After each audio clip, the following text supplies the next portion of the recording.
નમસ્કાર, આપ જોઈ રહ્યા છો આઝાદ મીડિયા લાઈવ. સાવરકુંડલાના ઓપન થિયેટરમાં ચાલુ પ્રોગ્રામે અમુક આવારા તત્વો દ્વારા સીધા હથિયારથી ઢોરમાર મારવામાં આવ્યો હતો. જખમી લોકોને સાવરકુંડલા સિવિલ હોસ્પિટલમાં ખસેડવામાં આવેલા, જેમાં હુમલાખોર રમીઝ મલેક, સાબિર મલેક, મોહયુદ્દીન મલેક, નફીઝ મલેક, સોહેલ બાબા નામના 5 શખ્સોએ બેરહેમીથી માર મારીને ફરાર થયા હતા. તેઓ સામે પોલીસ ફરિયાદ દાખલ કરવામાં આવી છે. રિપોર્ટર નાસિરભાઈ જાખરા, આઝાદ મીડિયા લાઈવ, સાવરકુંડલા.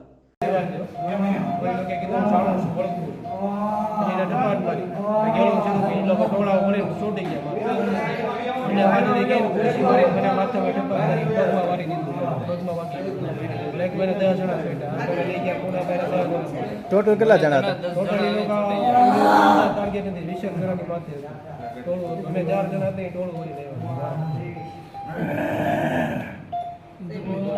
તકલીફ છે.